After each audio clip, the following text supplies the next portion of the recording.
Bien, vamos a comenzar con los orígenes. Vamos a hacer un poquito de recuento porque esto es importante. Como todos sabéis, esta historia comenzó en Egipto, en el siglo VI a.C., en la ciudad de Sais. En esta ciudad, pues, uno de los famosos o célebres 7 sabios de Grecia, que se llamaba Solón, tuvo una conversación con 2 sacerdotes griegos. El nombre de los sacerdotes griegos lo sabemos gracias a Plutarco. Ningún otro historiador, ni incluso Platón, mencionó nunca el nombre de los sacerdotes griegos, pero Plutarco afirma, según Vetutis Ligres, como dice él, de documentos antiguos, de que esos sacerdotes eran Songis, que era sacerdote de la ciudad de Sais, y Xenofis, que era sacerdote de Heliópolis. Estos 2 sacerdotes fueron los que le contaron, según nos transmite Platón. Nunca podemos olvidar que esta historia nos llega a través de Platón. Platón nos las cuenta a través de Critias el menor, el nieto de Critias el mayor, y todos ellos a su vez de Solón, que Solón supuestamente estuvo en Egipto. ¿Qué quiere decir? Que todo esto es una transmisión oral que puede ser verdad o puede ser mentira, evidentemente. Pero después vamos a ver más adelante cómo la conclusión final es que no hay realmente ningún motivo para creer que todo es una mentira, porque hay demasiados elementos coincidentes a lo largo de la historia, a nivel geográfico, geológico, sismológico, en todos los sentidos, para pensar que efectivamente Platón estaba diciendo la verdad cuando afirmó 3 veces en el texto de que se trataba de una historia verdadera, una alegia, como dice en griego, historia verdadera, no un mito, él lo aclara. Y Platón, todos los platonistas saben que siempre aclaraba en sus escritos cuando se trataba de un mito, de una fábula o de una historia verdadera. Entonces no hay realmente ningún motivo para pensar que Platón se tuvo que haber inventado esta historia cuando él mismo lo está aclarando. A raíz desde el primer momento que se publicaron los textos de Platón, empezó realmente lo que es la polémica. Su propio discípulo Aristóteles fue un discípulo rebelde, se enfrentó a muchas de las teorías y de las concepciones de su maestro Platón, y uno de los temas que no aceptó fue el de la Atlántida. Según Aristóteles, la Atlántida se la había inventado Platón, o sea, no se lo creía. Pero también esto se suele utilizar mucho, sobre todo los detractores, ¿no? Pero lo que no suelen decir los detractores es que la mayoría sí creyó a Platón, fue una minoría la que no le creyó.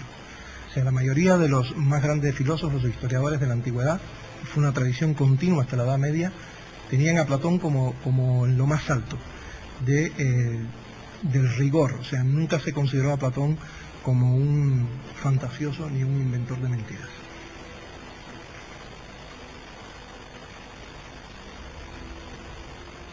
Bueno, como decía, Platón es el que se hace eco de la historia, o sea, él es el que la transmite y nos llega gracias a sus escritos del Timaeus y el Critias, fundamentalmente el Critias, que es donde más habla.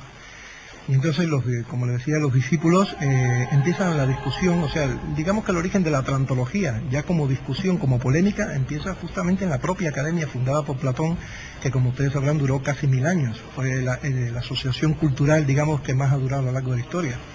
Y en esa asociación durante 1000 años hubo muchísimos discípulos, y evidentemente habrá habido discípulos que no se lo creían y otros que sí, pero la historia recoge que la mayoría sí se lo creyó. Y incluso uno de ellos, Crantor, un neoplatónico, estuvo en Egipto y él afirma que los sacerdotes le enseñaron las inscripciones donde estaba narrada la historia de la Atlántida. O sea, dando fe a lo que decía su maestro Platón.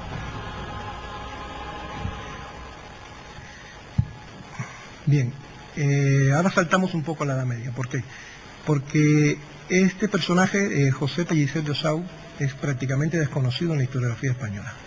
Sin embargo, es un historiador, a mí me ha sorprendido mucho, lo he redescubierto hace muy pocos años, y me ha sorprendido el rigor, la seriedad y las intenciones, por lo menos, que tenía en su época, en el siglo XVII, segunda mitad del siglo XVII, de querer ser lo más riguroso posible con la historia de España.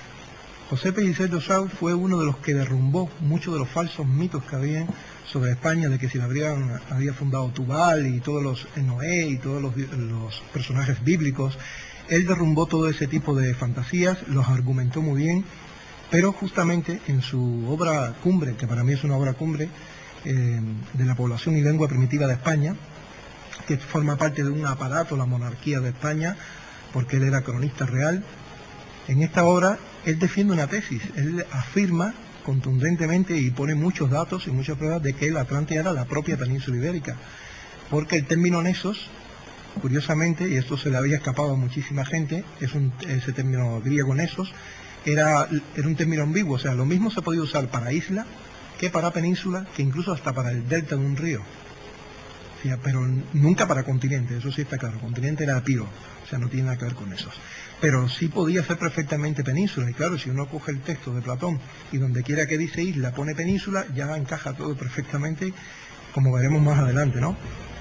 Hay momentos claros donde la palabra Neso sí se puede aplicar como isla, y es cuando está hablando de la isla pequeña que está rodeada por anillos concéntricos, pues evidentemente ahí sí encaja el término Neso. Pero cuando está hablando de la Nesos, de gran territorio con 10 comarcas de provincia, se supone que entonces ahí lo que pegaría es la península, no una isla con esas dimensiones, ¿no? Pero bueno, yo quiero rescatar un poco la labor de José Pellicer, porque él defendió esta tesis en el siglo XVII, no tuvo ningún éxito, prácticamente nulo, por lo menos hasta finales del siglo XIX, que Francisco Fernández y González, un historiador también de estos importantes en su momento, pero que hoy en día casi no se recuerda tampoco, y a pesar de haber sido uno de los más grandes arabistas de España, también defendió la misma teoría de que la Atlántida era la propia península ibérica, y su hijo, Juan Amador de los Ríos, en 1919, mucho antes que Schulten, o sea, por lo menos casi 2 décadas antes que Schulten, defendió que Tartessos era la Atlántida, hizo un tratado inmenso que está en la biblioteca, lo pueden consultar, que se llama Estudio Histórico, Arqueológico y Etnológico de la Atlántida, y donde, con el estilo de esa época, que es un estilo muy erudito, donde te abruman con muchísimos datos, pero después, claro, muchos de esos datos, hay que ser críticos, no son muy fiables, pero bueno, pero digamos que casi un 30 o un 40% de la obra sigue estando vigente, es válida, y yo la recomiendo como una obra muy seria, a pesar de que es una obra, como digo, desconocida, abandonada, que nunca se ha reeditado, ha habido una sola edición, y todos los méritos de la identificación de Tartessos con la Atlántida se lo ha llevado el alemán Schulten, que no sé por qué razón nos suele ocurrir a nosotros aquí mucho en España esto, que preferimos que los méritos se los lleve a alguien que tiene un nombre tipo alemán o sueco y no un español, no sé por qué, pero desgraciadamente ha sido así. Todos conocemos el caso del descubridor de las pinturas Altamira, de Marcelino, que también le pasó lo mismo, murió en la vergüenza, en la pena, acusado por los propios españoles y colegas de falsificador, hasta que tuvieron que venir los propios franceses y decir después que no, que era verdad, cuando las encontraron en Francia, las pinturas, ¿no? Desgraciadamente es una historia triste, pero y todavía sigue siendo así. Bueno, ahora ya llegamos a 1883, al siglo 83, 1883, que es el año en que Ignatius Donnelly escribe su famoso libro sobre la Atlántida, Antediluvian World, y podemos decir que a partir de Ignatius Donnelly es cuando realmente comienza la atlantología que existe hoy en día todavía. Que es la atlantología, perdónenme la palabra por si a algunos no les gusta mucho, pero es la atlantología paracientífica o pseudocientífica. Porque a partir de Ignatius Donnelly, que digamos que intentó hacer algo bastante serio, yo pienso que sí, yo he estudiado bien su obra, y creo que él intentó, sus intenciones eran honestas, eran serias, pero no tenía un método. O sea, mezcló todo tipo de informaciones de todos los lugares de la Tierra, con diferencias cronológicas, sin tener en cuenta elementos que ya eran muy conocidos en la antropología de su época, como por ejemplo el mito de inundaciones en todos los lugares del mundo, una prueba de que existió la Atlántida como gran civilización. Y eso es un gran disparate, porque inundaciones hay en todos los lugares del mundo, y como hay inundaciones en todos los lugares del mundo, pues es normal que en todos los lugares del mundo se recojan mitos de inundaciones. O sea, no se puede utilizar como prueba de un nexo, de una civilización común o de una civilización madre, elementos que puedan ser comunes, eso lo saben todos los antropólogos, o sea, elementos que pueden darse por separado en todos los lugares de la Tierra. Las comparaciones tienen que ser mucho más exactas, ¿no? Y bueno, digamos que el grueso de su obra es así, es mucha comparación de mitos y de leyendas muy por los pelos, pero bueno, tiene el mérito de haber sido el gran iniciador de la atlantología, hasta el punto que se le llama el padre de la atlantología. Pero por desgracia la mayoría de los escritores que han seguido la corriente, digamos, esta escuela de atlantología, la han ido cada vez desvirtuando más hasta convertirla cada vez en algo más fantástico todavía que lo que hizo Ignatius Donnelly. O sea, mucho más pseudocientífico y más fantástico todavía. Un año antes, Ignatius Donnelly, la célebre Madame Blavatsky, que muchos la conocerán, que es la fundadora de la Sociedad Teosófica, había escrito también en su obra Doctrina Secreta, sobre todo en el tomo de Antropogénesis, dedicó muchísima información al tema de la Atlántida.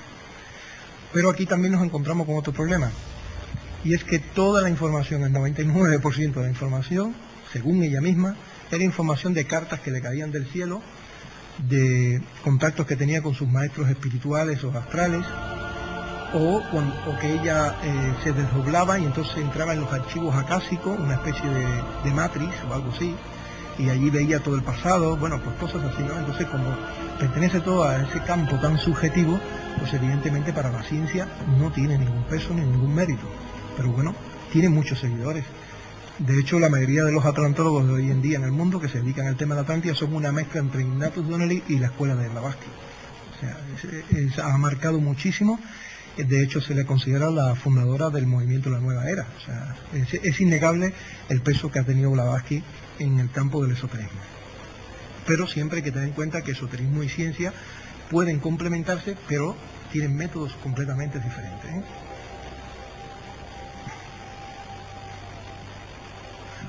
Un mapa que les voy a mostrar con las teorías más populares, o sea, las teorías que son más conocidas. Ahora mismo estas son las teorías más populares. Bueno, yo he puesto la de Gibraltar, que es la que defiendo yo, y ahora recientemente la está defendiendo también un francés, Jacques Collina Girard, pero realmente no está entre las más populares. La queremos hacer popular.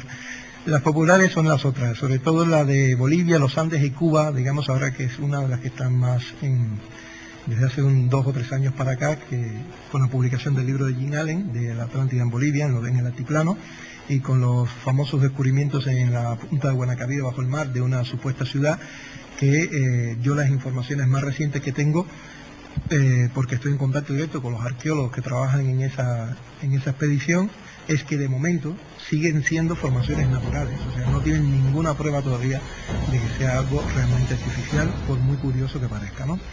Pero bueno, que no se descarta. De todas maneras, siempre es muy importante aclarar, porque hay mucha gente que piensa, si aparecen ruinas en las Bahamas o en cualquier lugar del mundo bajo el mar, ya tiene que ser la Atlántida. No, perdón, es que puede ser cualquier civilización. Para que sea la Atlántida tenemos que ajustarnos a dónde ponía la Atlántida Platón, como lo vamos a ver. Pero cualquier otra civilización que aparezca bajo el mar puede ser cualquier otra civilización, no tiene por qué ser la Atlántida. Es un error pensar que cualquier ruina que se encuentre bajo el mar en cualquier lugar del mundo ya tiene que ser la Atlántida, aunque no tenga nada que ver con lo que diría Platón. Eso no es científico, no es serio. Bueno, vamos a entrar ya en las precisiones. Calcidio, para ubicarlos un poco, era un neoplatónico. O sea, era un discípulo indirecto, vamos a decirle, de las enseñanzas de Platón. Estudiaba en la Academia de Platón y consultaba los libros de Platón, escritos a mano por el propio Platón. Entonces Calcidio hizo la primera traducción al latín del Timeo de Platón. Y ahora es cuando vamos a empezar a ver los errores que han habido de traducción y las manipulaciones tan grandes que han habido. En este pasaje que es fundamental, que es el Timeo 24e, este es el pasaje que todo el mundo traduce como "y la Atlántida estaba más allá de las columnas en el medio del océano Atlántico", o "más allá de las columnas en el océano". Pues ahí tienen el verdadero pasaje, no lo dice por ningún lado. Es la traducción que él hace del texto griego. Después vamos a ver el texto griego y vamos a ver que en el texto griego también es una traducción exacta, o sea, es igual. O sea, vemos como dice, entonces, en aquel estrecho, entonces aquel estrecho, opino, está refiriéndose a las columnas de Hércules, era transitable, o sea, que se podía pasar de un lado a otro. Esto es muy curioso porque ahora hay una teoría muy moderna que plantea que varios miles de años antes de Cristo había un puente en el estrecho de Gibraltar, un puente natural, un istmo, que permitía ese paso. Dice, había una isla en el Golfo, en la boca o vestíbulo, es el Golfo Atlántico, que es la que se abre justo delante del estrecho de Gibraltar, que es la boca que vosotros consideráis de las columnas de Hércules. Ahora vamos a ver este mismo pasaje traducido por Marsilio Ficino, que es un autor del siglo XV italiano, que fue el primero que tradujo todas las obras completas de Platón al latín, del griego al latín. Entonces la primera traducción, ahí tiene un fragmento del original de la primera edición, y abajo pues la transcripción del mismo pasaje. Entonces aquel estrecho era navegable, verán que hay pocas diferencias, pues existía una isla en la entrada o boca del mar hacia ese paso estrecho que vosotros llamáis columnas de Hércules. O sea, lo ponen en la puerta mismo, en la boca misma del estrecho de Gibraltar, no en el medio del océano. La palabra océano no existe. Es un texto griego original o texto que se cree original de Platón, porque tenemos que recordar también que los textos que atribuimos a la mayoría de los historiadores clásicos, no solo Platón, son textos, la mayoría de ellos son códices medievales del siglo XII, siglo VIII, siglo VII, que son copias de supuestos textos originales griegos. O sea, los textos originales griegos, la mayoría se desaparecieron ya. Pero bueno, se tiene una cierta confianza en estos textos por el lenguaje, el estilo gramatical que es muy arcaico, y porque hay muchas referencias cruzadas entre los historiadores de la antigüedad, ¿no? Bien, ahí en el texto griego vemos también, entonces sí se podía atravesar aquel piélago. Fíjate que es muy importante, la palabra piélago no dice océano. La palabra piélago, que también se suele traducir mal como altamar. Piélago no significa altamar. Piélago en el griego antiguo y en todas las lenguas indoeuropeas antiguas, de la que tiene la raíz pélago, significa fango, o sea, lugar de mucho fango, de fondos muy bajos. De ahí viene el término archipiélago. O sea, un piélago es un mar pequeño o un mar que se abre y que tiene muchas zonas debajo, muchas marismas, y es muy peligroso. Exactamente la geografía que existe desde la boca de Tarifa, donde sale de Gibraltar, hasta Huelva. Es una zona de las zonas de mayores bajos que hay, más peligrosa en la navegación, y que muchos historiadores de la antigüedad lo repiten constantemente, pasando las columnas de Hércules y cercándose a Gadira, y dice, hay muchos bajos peligrosos, la navegación es muy difícil por ahí, o sea, coincide, ¿no? Bien, pues como ven, dice, una isla, en efecto, delante de la boca, vuelven otra vez, delante de la boca, a la que llamáis y dais a conocer vosotros como la estela de Heracles. Estela de Heracles es lo mismo que columnas de Hércules. En griego se le llamaba estela de Heracles, o sea, Heracleus estelar, y en griego, pues, columnas Hércules, pero es lo mismo. Bien, entonces ahora vamos a ubicarnos un poco en la geografía. No sé si pongo el dedo, si se ve, vamos a ver. Vamos. Bien, aquí tenemos las identificaciones toponímicas. Heracleus estelas, que son las columnas de Hércules. No cabe ninguna duda de que están en las columnas de Hércules, porque hay muchísimas referencias sobre el tema. Porque hay quien ha intentado manipular diciendo que si las columnas de Hércules a lo mejor estaban en el estrecho de Sicilia o estaban en otro lado, sobre todo los que quieren defender la teoría de que la Atlántida era Creta o Santorini o cualquier otra isla del Mediterráneo. Pero todas las fuentes, todas, absolutamente todas, no dejan ninguna duda de que las columnas de Hércules de las que se hablaban en la antigüedad eran en el estrecho de Gibraltar. Las descripciones son pasmosamente exactas, o sea, que no hay cabida a una interpretación ambigua.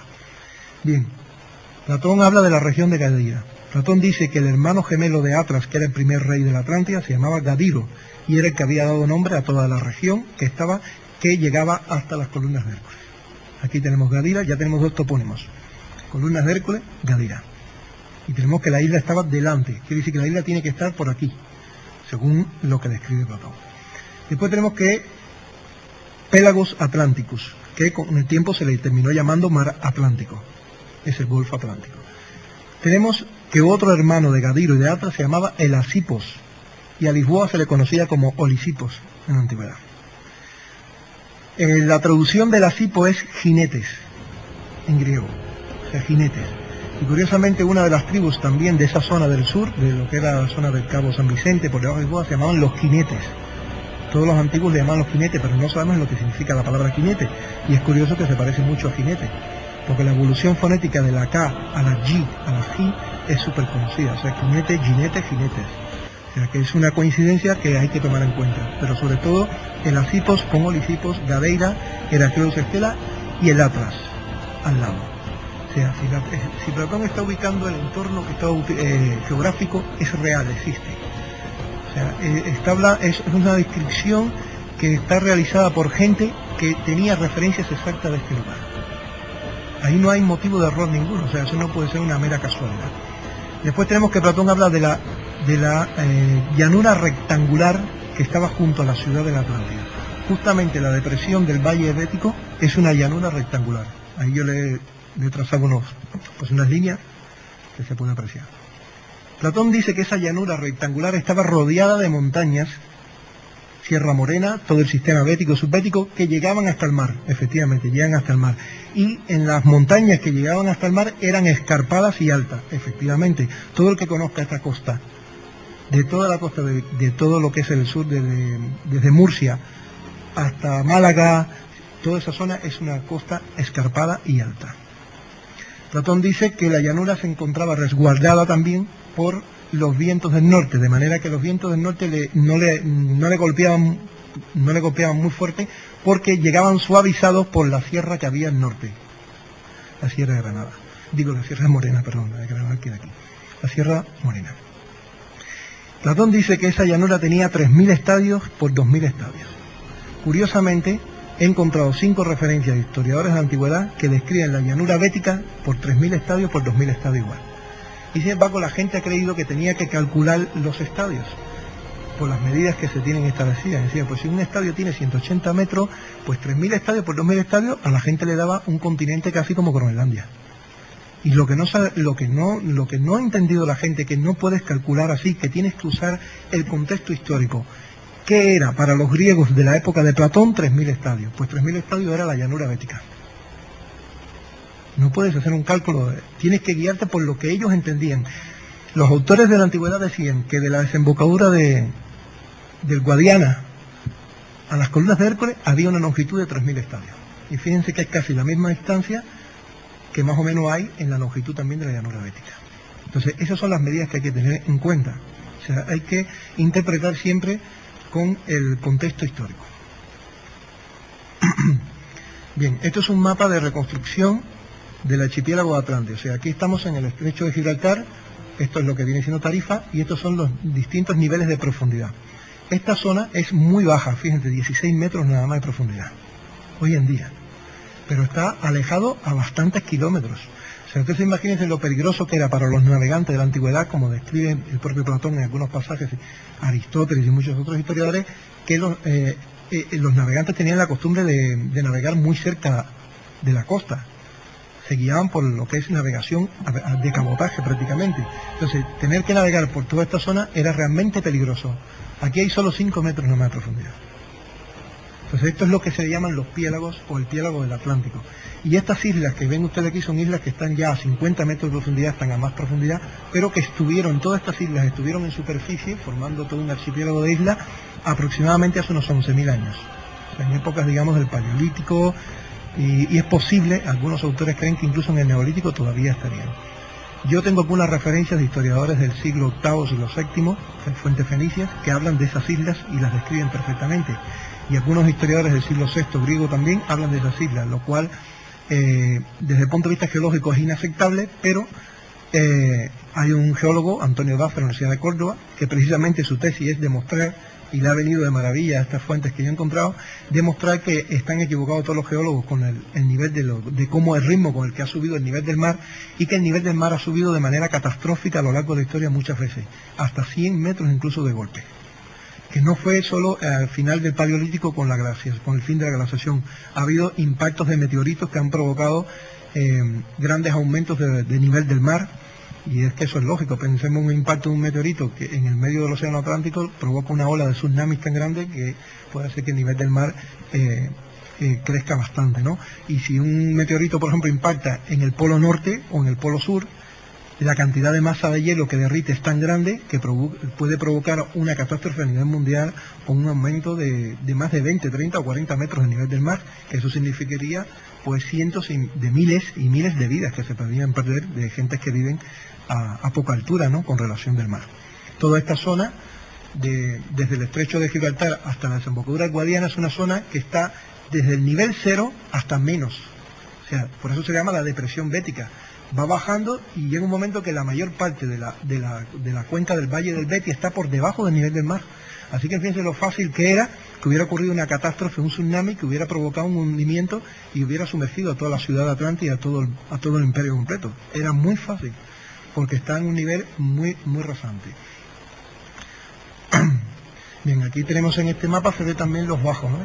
Esta península de aquí, esta zona de aquí, esta península, es la zona de donde ahora mismo, ustedes me perdonan porque vamos a llegar al final, como es lógico, al final vamos a ver piezas, vamos a ver pruebas arqueológicas, pero no puedo dar lugar exacto. Ya me estoy arriesgando demasiado con estos mapas porque algunos puntos se van a ver. Pero bueno, yo tengo que asumir determinados riesgos porque también es que no puedo ir a ninguna conferencia en un lugar y no mostrar nada, porque si no la gente dice, bueno, pues se lo están inventando. Entonces, vamos a mostrar algunas cosas, pero no, evidentemente no vamos a dar coordenadas precisas con GPS, porque estos sitios que nosotros hemos localizado están ahora mismo protegidos. Estamos intentando convencer a las autoridades competentes, nos hemos cansado de mandar informes a Patrimonio, hasta la UNESCO en repetidas veces, y nadie quiere hacerse cargo de los sitios. Les da igual que se los pirateen, que se los roben, que se da igual, porque simplemente no encaja en la historia. Como no encaja en la historia, como dicen ellos, como no es fenicio, lo que vamos a ver al final no es fenicio, no es romano, no es griego, no es nada conocido, pues entonces no se estudia ni se protege. Pero eso sí, si se enteran que yo en una conferencia digo el lugar exacto donde están, sí van a por mí. Eso sí me lo han dicho claramente. Y entonces aquí vemos la zona, esta zona es una zona de muchos bajos, una zona muy peligrosa todavía hoy en día para la navegación, que coincide con las descripciones de los antiguos. En esto la concepción del extremo occidente y España, todo lo que era la península ibérica, antes de Solón. Es muy importante ubicarnos en esto, porque si partimos del hecho de que Solón está contando la historia que le han contado los egipcios, pues tenemos que también ubicarnos en el contexto histórico. Para los griegos de aquella época, el extremo occidente, lo que era España, se interpretaba como una isla. Y es que realmente España es una nesos, o sea, es una isla. Si lo miráis bien, está rodeada por agua por todas partes. El Cantábrico por encima, el Océano Occidental o el Atlántico por el oeste, y el mar Mediterráneo por la parte sur. O sea, solo están separadas por un istmo, que son los Pirineos, pero para los antiguos, que no conocerían muy bien en un principio, cuando empezaron a navegar y a bordear, llegaron a un momento que creyeron que era una enorme isla. Y por eso se le puede aplicar el término Nesos. De hecho, el Peloponesos es muy parecido a España en el sentido de que es una tierra, una masa continental que está unida por un pequeño istmo, y se le llama Peloponesos, o sea, isla del Pelopos en griego. O sea, el término Neso era ambiguo, se usaba lo mismo para península que para isla. Pero en cualquier caso, las reconstrucciones que han hecho los historiadores de cómo veía el mundo, cómo se veía el mundo los griegos en la época de Homero, era el extremo occidente, que le llamaban Aliba o Tarteso, era el nombre que le daban a lo que era la península ibérica, lo representaban como una gran isla.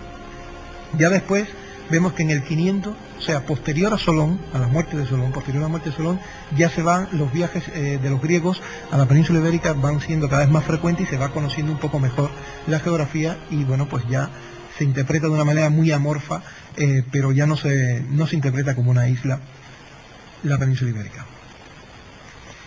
La tradición de representar una isla delante de las columnas de Hércules se mantuvo durante casi toda la Edad Media. Muchos piensan que a lo mejor era por las influencias de Platón, es posible. Otros creen que no, que era simplemente que estaban transmitiendo mapas antiguos, copiándolos uno detrás de otro, donde efectivamente había un recuerdo de que hubo una isla alguna vez delante de las columnas de Hércules y que esa isla desapareció, y que esa isla podría ser la isla Acrópolis.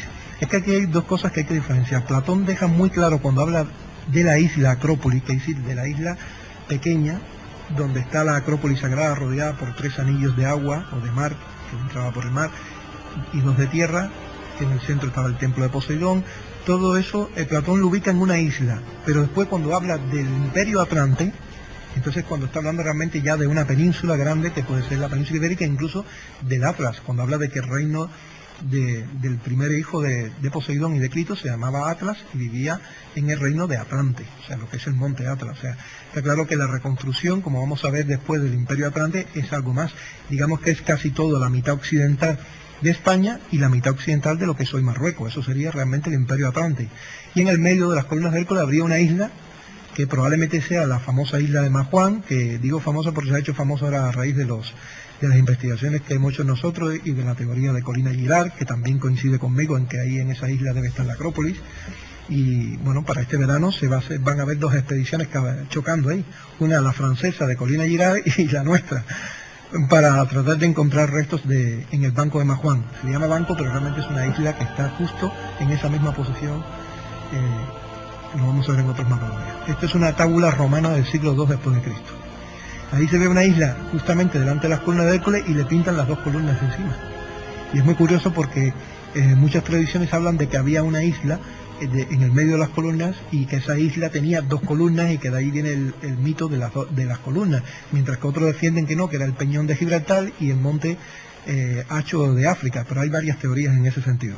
Pero lo curioso es que hay una tradición medieval, hay muchísimos mapas, he hecho una selección de 2 o 3, pero hay muchísimos. Lo que pasa es que son muy repetidos todos, parecen una copia de unos de otros, o sea, no son muy originales, son como muy copias y copias de unos de otros. Aquí tenemos otro también, este es de 1525, el autor es desconocido, lo encontré en una edición manuscrita antigua y también mantiene la misma tradición, como pueden ver ahí, ¿ves?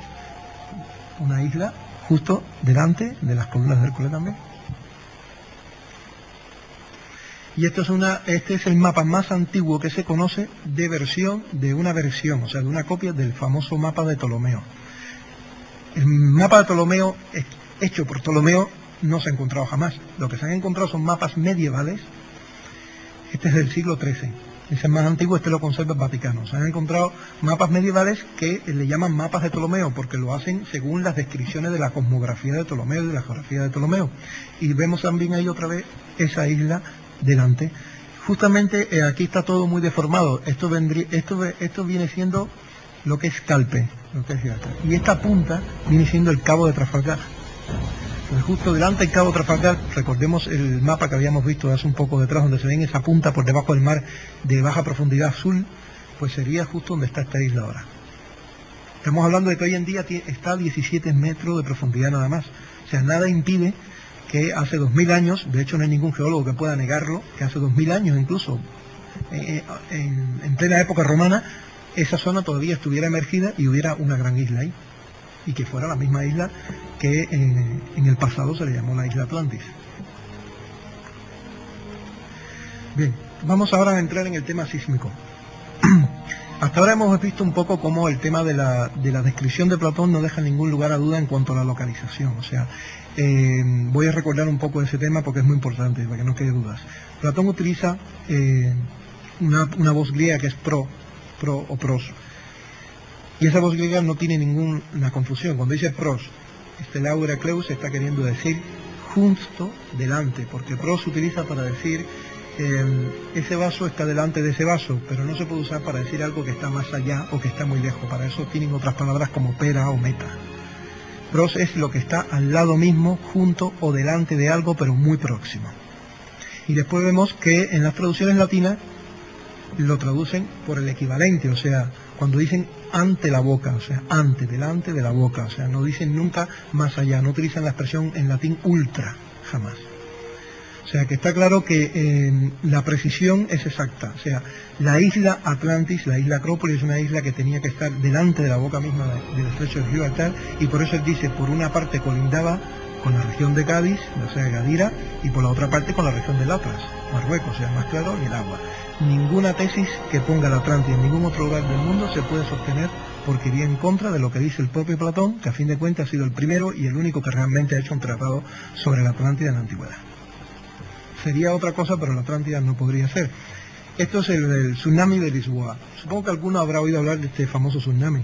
Ocurrió en 1755, fue una catástrofe increíble.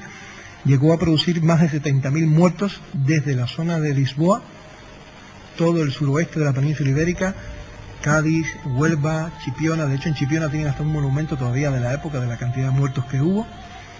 El terremoto tuvo su epicentro en el Golfo Atlántico, o sea, en el mismo fondo del Golfo Atlántico, bastante cerca del Cabo de San Vicente. Y llegó a afectar, como he dicho, todo el suroeste de la península ibérica, desde Lisboa y Marruecos también. Y se cree que no fue un tsunami muy grande, se calcula que fue un tsunami de una intensidad a lo mejor 0.6, que tampoco fue muy grande, y sin embargo la catástrofe fue tremenda. Las zonas más afectadas, como es lógico, fueron las zonas que estaban cerca de la desembocadura de los ríos, de los estuarios de los ríos, donde entonces el agua con la presión de las olas creció hasta unas magnitudes increíbles. Yo he estado estudiando mucho este tema para tratar de entender un poco qué pasó con la Atlántida. Entonces, una parte de la investigación era, había posibilidades de que en la zona donde, según Platón, estaba la Atlántida, o sea, estamos hablando ahora de lo que es el Golfo de Cádiz y toda esta zona, pudiera haber habido terremotos en el pasado que provocaran tsunamis también, porque en el texto de Platón se deja muy claro que el proceso fue tsunami. Y otro de los grandes errores que la gente dice que si hubo volcán, que tal, es que Platón no menciona la palabra volcán ni una sola vez. No menciona ninguna palabra que tenga que ver con el fuego ni con las erupciones.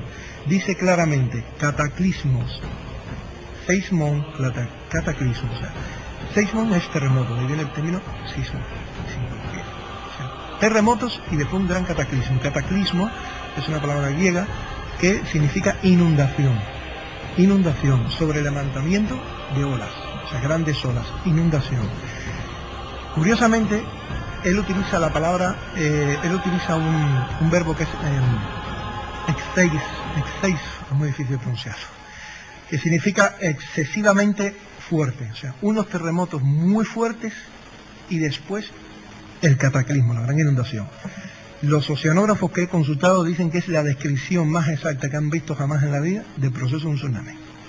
Se produce así, unos terremotos muy fuertes y después esos terremotos de gran intensidad provocan las olas marinas y llega el tsunami detrás. Cuando consulto a los oceanógrafos del proyecto Tasio, que son los que ahora mismo más conocimientos tienen del tema del Golfo de Cádiz, me confirman rotundamente de que la zona del Golfo de Cádiz precisamente es la zona de mayor peligrosidad de generación de tsunamis hoy en día, dice, en el mundo. Lo que pasa es que dice que todavía no tenemos memoria inmediata de cuándo fueron los últimos que ocurrieron, que creen que fueron a raíz del tsunami de 1755 y algunos un poco después, pequeños, pero tienen testimonios históricos, pruebas científicas de que han ocurrido muchísimos anteriores con más fuerza todavía y esperan que dentro de muy poco ocurra uno que va a ser peor todavía, mucho más grande todavía que el del tsunami. Han hecho una tesis, la han presentado al gobierno y no le han hecho ningún caso. ¿Por qué? Porque hay mucho dinero en juego. Es una de las zonas de mayor inversión turística, todo lo que es el suroeste de la península ibérica. Entonces, no puedes evacuar y decirles a toda la gente desde Gibraltar hasta Huelva, oye, múdense por lo menos a un lugar que esté como mínimo a 300 metros sobre el nivel del mar, porque en cualquier momento van a quedar bajo el agua todos. No puedes, no aceptan eso, y sin embargo los geólogos creen que en cualquier momento se espera que pueda ser a lo mejor este año, el año que viene o dentro de 10 años, no se puede precisar, pero ha habido un ritmo, han calculado el ritmo y tenía que tocar ya. Tiene que estar al tocar un terremoto muy grande que provoque un tsunami que pueda sumergir bajo el mar a todo lo que esté hasta incluso 20 o 30 metros por encima del nivel del mar. O sea que eso significaría hoy en día, si en aquella época ocurrió, en aquella época fueron 70.000 muertos, hoy podrían ser millones. Pero bueno, yo espero que con todas estas conferencias y con toda la campaña que estamos haciendo en internet, donde estamos publicando la tesis de estos arqueólogos y pidiendo firmas, a ver si toman conciencia, queremos obligar por lo menos al gobierno a que avise a la gente, por lo menos que la gente que vive ahí tenga derecho a saberlo, que tenga derecho a saberlo, y sobre todo el que va a comprar un terreno o va a comprar una casa, que sepa que si lo va a comprar, que no se lo compre a menos de 300 metros sobre el nivel del mar. ¿Entiendes? Yo pienso que la gente tiene derecho por lo menos a saber eso. Bien, entonces este punto está confirmado. Aquí tenemos un mapa facilitado por ellos de la frecuencia mayor de terremotos en todo lo que es el occidente europeo. Todos los puntitos rojos pues indican los puntos donde se generan. Esto es un estudio aproximado de 20 años. En 20 años ven la mayor cantidad de terremotos. Como es lógico, toda la zona, ¿no ven? Toda la zona que está aquí delante de Gibraltar, desde el mismo Gibraltar, Cabo de San Vicente, Golfo de Cádiz, hasta las Madeiras, toda esta zona es muy activa sísmicamente. Entonces, ¿cuál es el peligro? Pues el peligro es el siguiente, que los terremotos en tierra son menos peligrosos que los terremotos que se dan bajo el mar. Porque estos terremotos que se dan bajo el mar son los que pueden provocar los tsunamis. Y claro, y mientras más lejos esté de la costa, más peligroso todavía. Eso a mí en principio me costó entenderlo, pero después, claro, me lo explicaron. Si un terremoto tiene el epicentro en este punto, el terremoto de 1775 tuvo el epicentro aquí y causó más de 70.000 muertos. Si lo hubiera tenido aquí, entonces hubiera llegado, dice, casi hasta la mitad de España las inundaciones. Hasta la mitad de España podrían haber llegado, dice, las inundaciones de mar. Porque a medida que se aleja más, dice que van creciendo las ondas expansivas de las olas, y las olas van creciendo y van creciendo y van creciendo, y cuando ya llegan a la costa, pues ya tienen una altura de que pueden llegar a 40 metros, 50 metros, una barbaridad. Entonces, ya está confirmado ese punto, o sea, si la Atlántida existió delante de las columnas de Hécula, como dice Platón, y se hundió por un terremoto y por unos tsunamis, pues existen datos científicos que demuestran que efectivamente es una zona activa, todavía incluso hoy en día activa y productora, como dicen ellos, productora de tsunamis. Dice que genera tsunamis casi todos los años varios, lo que pasa es que son pequeñitos de momento, hasta que llegue uno más grande, va creciendo. Bien, ahora vamos a hablar un poquito de la antigüedad de la Atlántida. Como todos sabéis, siempre se habla de 9.000 años. De hecho, en el texto se lee eso, o sea, no es discutible. En el texto, tanto en latín como en griego enakis hiliais es literalmente 9 veces 1000, y en latín también se mencionan que son 9.000 años, o sea, no cabe ninguna duda de que Platón usa el término 9.000 años. Pero sin embargo existe una posibilidad. Hay que tener en cuenta que si suponemos que la historia es real y fue contada por unos sacerdotes egipcios, Solón, según da a entender el texto, el lenguaje utilizado fue el egipcio, no el griego, por lo que comenta Critias. Si Solón no era experto en griego, porque era de hecho su primera visita a Egipto, así que se tiene que suponer que debía dominar muy mal el egipcio, o sea que tiene que haber habido dificultad en la narración, eso está claro en ese intercambio. Resulta que investigando descubro que no hay posibilidad ninguna de confundir las cifras si la transmisión hubiera sido escrita, no hay posibilidad ninguna de confundir las cifras, porque en el hierático de aquella época, aquí tenemos, tanto 900 como 9000 se escribían de maneras completamente distintas. Da igual si lo hacían en hierático como en jeroglífico, no había manera de confundir. Pero si la transmisión fue oral, y según Critias fue oral, no fue escrita, sí hay una posibilidad de confusión muy grande, porque 900 es, voy a intentar pronunciarlo, Pisinche, eso es 900, y 9000, Pisincha. Entonces en una conversación, Pisinche, Pisincha, cambia nada más que la A y la E, pues es muy común que entonces hayan confundido 900 por 9000. Esto es una hipótesis. Es decir, prácticamente imposible de poder demostrar que haya habido un error en la cifra, pero después vamos a ver por qué intento argumentar este error. Porque si aceptamos la tesis de que la Atlántida desapareció 900 años antes de los tiempos de Solón, antes de los tiempos de Solón y no 9000, pues ya coge más posibilidad histórica. Y lo vamos a ver ahora con otro gráfico. Este es un gráfico de la cronología mítico-histórica de todo lo que es el antiguo Mediterráneo oriental. Bien, resulta que Platón da una clave para determinar la antigüedad y que a la vez te demuestra que tiene que haber un error en la cifra. Y es cuando dice que los reyes que lucharon contra los reyes atlantes, y da los nombres de esos reyes, gracias a que los dio. Y increíblemente se le había escapado a todos los que habían escrito sobre la Atlántida, pero se les había escapado porque no estaba en el texto de la Atlántida, sino en el Critias, en el principio, cuando está hablando de la parte de la ciudad de Atenas. Y como era la parte de la descripción de Atenas, pues nadie la incluía en los libros. Y justo hay un punto donde, hablando de los reyes de Atenas, dice, y los reyes Crecop, Erexteu y Erictonio, dice, fueron los reyes que lucharon con los reyes de la Atlántida. Y entonces me ha dado una clave, porque precisamente estos reyes, como los pueden ver aquí, aquí lo tenemos, Erecteus, Kekros, ¿ves? Es la época de Erecteus y Kekros, y él dice, y antes de los tiempos de Teseus. Efectivamente, mira Teseus aquí. Pues todo esto está perfectamente estudiado porque existen hasta cronologías de la antigüedad. Existe el famoso Marmum Parium, que es un mármol que apareció de la época griega antigua, donde vienen todos estos héroes con su cronología. Esas cronologías se han revisado, se han estudiado y han coincidido con la arqueología perfectamente, y hoy en día ningún arqueólogo duda de que la época de los reyes estos míticos de Kekros y Eresteus era entre el 1250, como ven aquí, entre el 1250 y el 1350, justamente 900 años antes de Solón.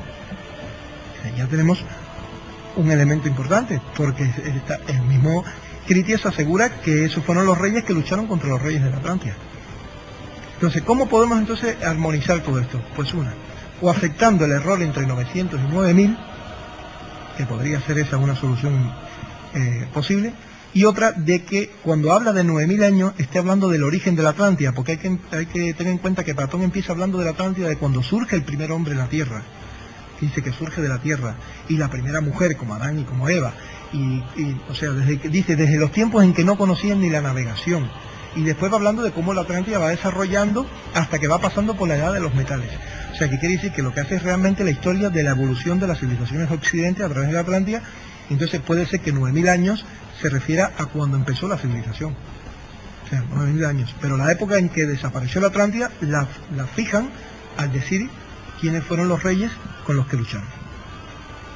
Entonces, si la Atlántida desapareció 900 años antes de los tiempos de Solón, como todo parece encajar por las propias descripciones de Critia, estamos hablando de una época de finales de la Edad del Bronce. Curiosamente, la mayoría de las evidencias arqueológicas que estamos encontrando son de esa época, finales de la Edad del Bronce. Y están en unas profundidades marinas que encajan también perfectamente con estas fechas. Pero también hay evidencias que encajan con fechas de 7.000 y 9.000 años de antigüedad. O sea, todo parece indicar que la historia de la Atlántida la cuentan como la historia de una civilización desde sus orígenes, desde que no conocían el arte de la navegación, como dice él, hasta el progreso que fue teniendo hasta su final, que fue justamente en un nivel cultural de la Edad de Bronce. Y ese final catastrófico que tuvo debido a esos terremotos y a esos tsunamis. Bueno, volvemos aquí más que nada, pero era para hablar ahora de la exploración por satélite. Es que hemos intentado utilizar todo tipo de recursos. Nos planteamos sobre el terreno, o sea, sobre los mapas, explorar con satélites. Entonces tuvimos acceso a un servidor que tiene la Junta de Andalucía, que nos hizo el favor, estamos muy agradecidos, la verdad que sí, y nos dejó consultar toda la base de datos que tenían de fotos aéreas y fotos de satélites de buena resolución, y por ahí empezamos las cosas, porque como vamos a ver, hemos detectado cosas muy interesantes. Por ejemplo, esto está bajo el agua, Estas fotos satélites son unas fotos que usan un efecto infrarrojo y pueden captar cosas que estén bajo el agua, incluso a hasta 20 y 30 metros de profundidad. Y aquí vemos perfectamente, no puedo decir el lugar, lo siento. Vemos perfectamente unos anillos concéntricos.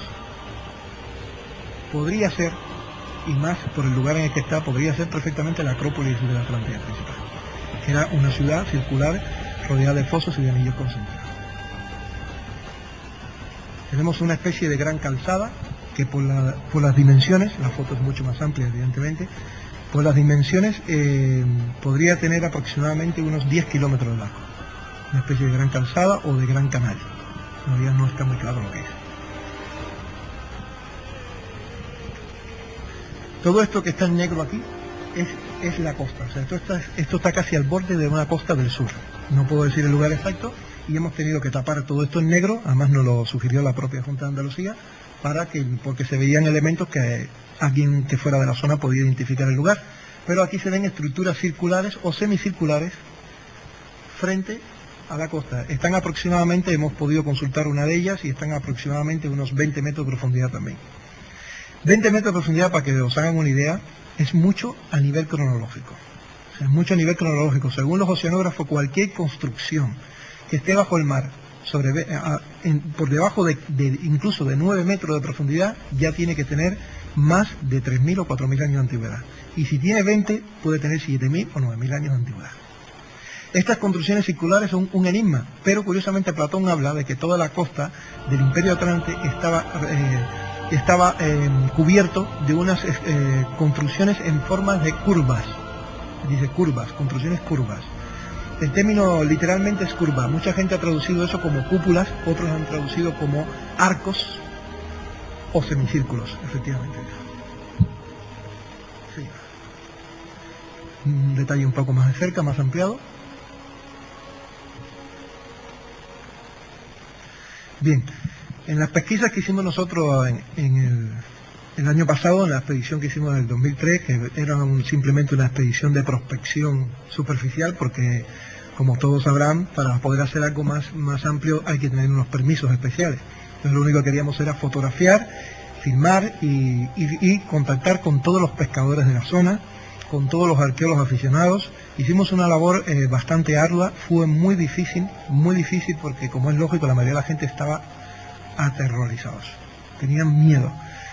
Fue muy difícil que muchos pescadores de los que estuvimos hablando, de hecho la mayoría se negó y no quiso enseñarnos nada, pero bueno, al final conseguimos unos cuantos que tuvieron el valor, porque efectivamente hay que tener valor, aunque le hemos prometido mantenerles en el anonimato, y tendremos que hacerlo, de enseñarnos muchas de las cosas que ellos han ido encontrando, porque esta gente son gente que normalmente cuando bucea, todo lo que encuentra lo pilla y se lo lleva. Es que no son arqueólogos, hay que entender sus puntos de vista. Muchos de ellos hacen hasta negocio con lo que encuentran y lo revenden.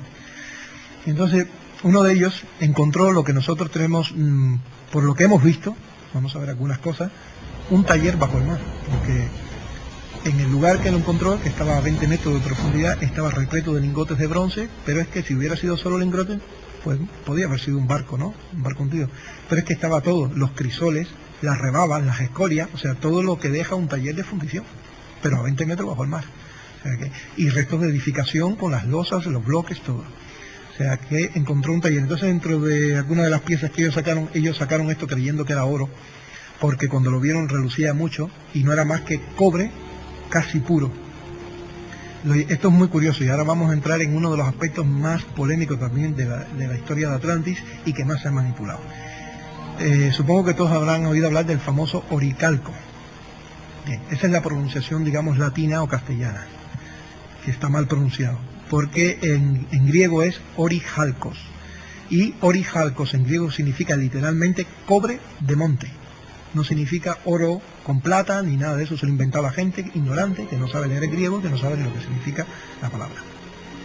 Significa literalmente cobre de monte o cobre natural. Por eso el mismo Platón dice, o cobre puro. Platón dice que se extraía directamente de las minas, de los montes de Atlantis, se extraía directamente sin necesidad de mezclarlo con nada. Y el análisis de esto dio cobre puro, casi 99%. O sea que este podría ser el famoso orijalco. La foto no ha quedado muy bien, porque en original, cuando lo ves, es casi como el oro, o sea, tiene un color precioso.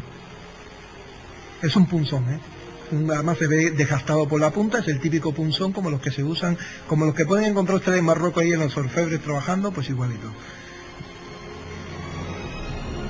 Este es uno de los crisoles donde se funden los metales, que apareció junto con todas las rebabas, las escorias y todos los lingotes. Además había lingotes sin terminal, lingotes completos, o sea, lo típico de un taller, piezas reutilizadas.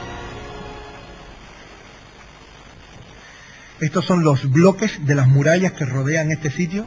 Murallas, los lienzos de murallas que ellos tienen localizados tienen más de 40 y 50 metros de longitud y de altura hasta 8 y 10 metros también. Y las murallas están hechas todas con adoquines, pero lo curioso es que cuando esta gente sacaron varios adoquines, llegaron a manos de unos arqueólogos de allí de la zona, no puedo decir el lugar, por poco lo digo, y entonces los arqueólogos dijeron que eso era natural, no le hicieron caso, y enseñaron montones de adoquines cuadraditos perfectos, y digo, bueno, pero ¿cómo va a ser natural?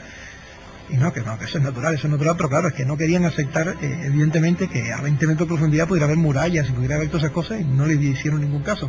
Cuando nosotros estuvimos ahí, arrancamos una esquinita de cuatros para hacer una prueba, para llevar a un laboratorio, y la sorpresa fue tremenda. Están hechos de granitos todos. Y el granito es una roca que no existe en todo el suroeste de la península ibérica. Los puntos más cercanos de granito están a 500 metros. Digo, a 500 kilómetros, perdón. A 500 kilómetros de fuentes de granito natural. O sea, el granito tenían que exportarlo de lugares muy distintos. Entonces, si unas murallas están enteras hechas de granito, eso te habla de una civilización muy desarrollada que tenía un transporte con el interior y un comercio con el interior perfectamente organizado como el que lo tuvieron los romanos en su época. Pero con la diferencia de que esto está enmarcado en una profundidad que no puede ser de ninguna manera de la época romana ni fenicia. Vaya, aparte de que eso ya lo han descartado todos los arqueólogos que han visto los elementos. Estas son también otros tipos de losas, otras construcciones tienen un tipo de losa que es como una laja. En principio creímos que era como una especie de ladrillos desgastados, ¿no? Pero cuando lo analizamos en los laboratorios, no, son de arenisca, son de roca. Una roca que se confunde un poco con el ladrillo a primera vista, pero eso sí es una roca que es común en la zona, muy común en la zona. Entonces digamos que este es el tipo de losa, son unas losas pequeñas, algunas están ya muy desgastadas, pero la mayoría son como... Y con ese tipo de losa, la mayoría de las construcciones están hechas con ese tipo de losa. También es algo sui generis que no se conoce ese estilo de arquitectónico en ninguna cultura conocida en la península ibérica. Bien, ruedas de molinos, le llamamos ruedas de molino. Aquí no se ve muy bien en la foto, aquí en el centro algunas se les ven, tienen agujeros, lo que no se les ve en la foto, son como ruedas de molino. Por lo menos hemos localizado alrededor de unas 5 o 6 en un espacio de 500 600 metros separadas, con otros tipos de bloques y de ruinas también, y esto está a 40 metros de profundidad, o sea, ya más lejos todavía. Y entonces, claro, como están distanciadas, no están agrupadas en un mismo lugar, están distanciadas y siempre alrededor de ellas hay restos de construcciones, y de edificaciones, pues entonces esto está hablando de ciudad donde cada grupo familiar tenía su propia rueda de molino para las actividades cotidianas. Hay estructuras parecidas a los megalitos, o sea, como si fueran unas balas de piedra gigantes. Esto estaba a menos profundidad, estaba a menos 18 metros, pero hay una cantidad increíble. Están todos desperdigados completamente, como si hubiera sido algo muy caótico, o sea, como si hubiera ocurrido algo muy caótico. Y estas son las piezas más enigmáticas de todas. Nosotros, es mi interés que ustedes se lleven la idea de que todo este trabajo que estamos haciendo es muy difícil resumirlo en una conferencia. Hay que leer todos los escritos que tenemos hechos, todos los informes que tenemos hechos. Es muy difícil resumir una conferencia porque detrás de todo esto hay un montón de especialistas que han estado estudiando el tema. Para que os hagáis una idea, nosotros hemos enviado a más de 18.000 arqueólogos del mundo informes de lo que hemos encontrado. 18.000, Y de esos 18.000 solo nos han respondido 2. Es vergonzoso, pero es la realidad. 2 nada más. El miedo a romper las convicciones es tan grande que nadie quiere dar el primer paso. Todo el mundo es como que espera a ver si lo da otro, y cuando lo dé otro, si sale bien, eso sí, todo el mundo se monta después en el barco.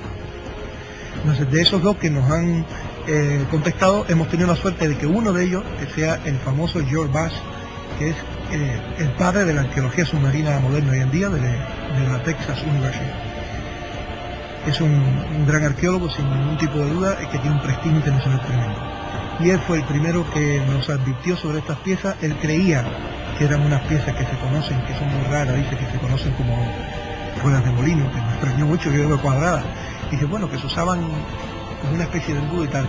Pero después cuando vio que eran absolutamente planas, estrechitas, y que esa ranura vertical pasa por el otro lado y no hay más nada, ya descartó por completo lo que él creía. Él creía que eran unas piezas que son cuadradas, pero que son como un embudo, y entonces para que el serial pasara por ahí, y vio que no era eso, entonces sí ya confesó que y eso, tengan en cuenta que ese hombre es una autoridad a nivel mundial, que es el mayor experto que hay en arqueología de la edad de bronce y de todo lo que aparece bajo el mar, y dice que jamás en la vida había visto nada igual. Están asombradísimos, hasta el punto de que se ha comprometido con nosotros, ya formalmente, por escrito y todo, para este verano van a venir con su equipo, con sus barcos, con su submarino y con todo a apoyarnos.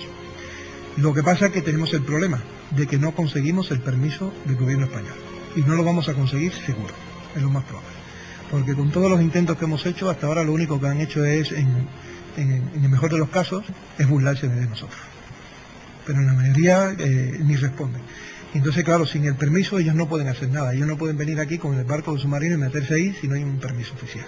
Ese es el único inconveniente, y vamos a ver si podemos conseguirlo. Pero claro, ellos están impresionados por la profundidad donde aparecen estas cosas y por los subgéneros que son los elementos. Ahí tenemos otra vista de estas losas. Pues para que tengan una idea, estas losas hay por cientos. Por cientos, no se sabe qué es, y junto a estas losas están también los megalitos estos baliformes, y también hay tallado en la roca, hasta donde se te pierde la vista, canales, como lo que describe Platón, que estaba toda la isla rodeada de canales, pero canales donde cabe una persona, tienen 3 metros de profundidad perfectamente y de ancho casi 4 metros, y sobra uno navegando por esos canales.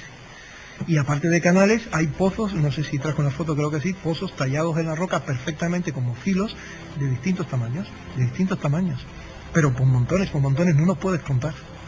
Todo eso son pruebas de una gran civilización que llegó a tener un nivel tecnológico bastante elevado. Las rocas están talladas, las perforaciones circulares, como si hubieran usado taladros. Una perfección increíble. Y es curioso que el mismo Platón dice que las perforaciones circulares que hacían los atlantes parecían como si las hubieran hecho los dioses, porque, decía él, porque eran perfectas como si hubieran sido hechas con tornos. O sea, y así mismo son las que aparecen bajo el mar. O sea, son muchos elementos coincidentes. ¿No ves? Vemos aquí las losas rectangulares, pequeñitas, asociadas en toda la escombrera con estas grandes. Y aquí, esto que ven aquí es como uno de esos canales. Es que la foto no lo ve completo, pero este es uno de los canales pequeños, porque hay canales de distintos tamaños. Hay grandes y hay pequeñitos como los de los canales normales de agua, de conducir agua. Este es uno de los pozos, de los hilos, este es uno pequeñito. todo está cubierto, como es lógico, de la fauna marina, ¿no? Y bueno, y aquí, como digo, ya me he arriesgado demasiado, pero bueno, he tenido que hacerlo. Al tener una idea final de lo que es la ubicación aproximada de todo esto que hemos estado hablando, como pueden ver, de todas maneras yo le doy el premio al que vaya y lo encuentre, ¿eh? Sí, es que les doy el premio. Es que aunque yo no les puedo poner, nosotros hemos tenido hasta 4 intentos de fracasos teniendo la localización con GPS incluso. Hemos tenido hasta 4 intentos a veces de fracaso para localizar el lugar. ¿Por qué? Porque toda esta zona, no sé si alguien que haya estado por aquí lo conoce, es una zona muy turbia. La mayor parte del año las aguas están turbias que no ves ni a 2 metros. Pero ni a 2 metros. Por todo el fango que suelta el Guadalquivir y que las corrientes lo traen hacia aquí, hacia las colinas de Hércules. Entonces, hay momentos en el año que está un poco más claro y otros, y aún así es muy difícil la localización. Además, todo esto, cuando ya va bajando de 10 metros de profundidad para abajo, es que no ves ni torta. Tienes que estar muy cerca para localizar las piezas. Y todo eso le tenemos que sumar la fauna marina, las algas, todo mezclado, ¿no? Es bastante complicado. Por eso, al final, después de estudiarlo mucho, llegamos a la conclusión de que aunque pusiéramos un mapa con una aproximación, no es suficiente tampoco para poder localizar esos sitios, alguien que tuviera malas intenciones y que quisiera ir allí para saquear lo que sea, tendría que tener localización con GPS y tener buenos medios, barcos, sonar y todo, no es tan fácil, ¿eh? Pero bueno, para que os hagáis una idea, en esta zona los posibles canales, los pozos y los silos están concentrados en esta zona entre los menos 15 metros y los menos 18 metros. ¿No veis? Toda esta zona blanca o azul claro tiene, aquí está el límite de los menos 100 metros y aquí el límite de los menos 30. O sea, todo lo que está aquí, en esta franja, está de menos 30 hacia arriba. Los posibles losas o sillares y pilares entre menos 9 y menos 11 metros, aquí también en esta zona hay. Y las posibles murallas, nosotros siempre ponemos posible, ¿por qué? Porque aunque tengamos fotos, testimonios, vídeos, etcétera, todas esas cosas, hasta que no vaya la ciencia, los barcos, los científicos, y lo saquen todo y lo confirmen, nunca se puede decir. Siempre hay que decir, es un poco a veces, no sé, irónico, es un poco paradójico, ¿no? Que estés viendo una muralla y tengas que decir posible muralla. Pero bueno, te obliga el lenguaje científico, ¿no? Entonces aquí tenemos una tabla paleogeográfica o paleoceanográfica, donde se toma en cuenta, o sea, según la profundidad, la antigüedad. Como pueden ver, sobre los menos 20 metros, los estudios más recientes lo ubican entre 8.000 años, entre 8.000 y 9.000 años. Esta tabla está súper actualizada. Hemos consultado la escuela francesa, la escuela alemana, la escuela inglesa y la escuela norteamericana. Las 4 escuelas tienen diferencias entre sí. O sea, no se ponen de acuerdo entre ellos. Cada uno usa los corales, el otro usa el carbono 14, cada uno usa un método, pero más o menos hemos encontrado un común denominador, que es lo que... A lo mejor resulta que la verdad la tiene una nada más de esas 4 escuelas, y en vez de 9.000 años son 20.000 años, como dice alguno de ellos, que a 20 metros ya son 20.000 años. Y hay otros que dicen que a 20 metros nada más que son 5.000.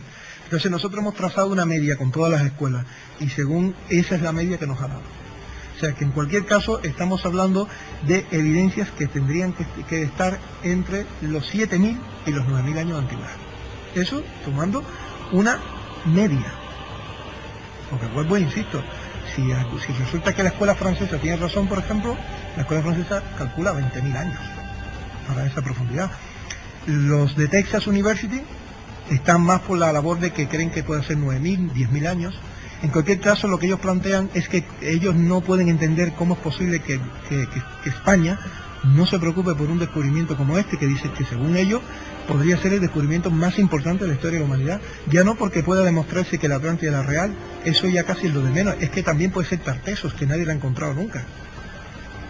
Y aunque no fuera la Atlántida y ni fuera Tartessos, el solo hecho de encontrar una civilización a esa profundidad, con ese nivel de desarrollo ya que se nota con un nivel de desarrollo tecnológico como mínimo similar al que tuvieron las civilizaciones en la edad clásica, pero 5.000, 6.000 o 7.000 años atrás, ya obliga a reescribir toda la historia.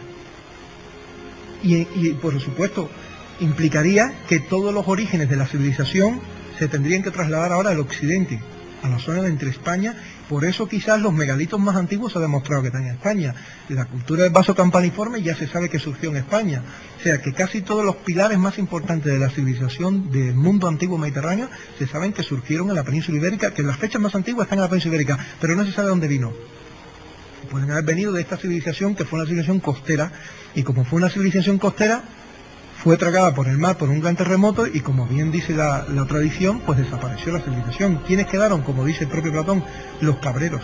Dice, los que vivían en los montes, en las montañas, los ovejeros, que lo único que recordaban eran los nombres de los reyes nada más, pero no tenían ni letras ni cultura.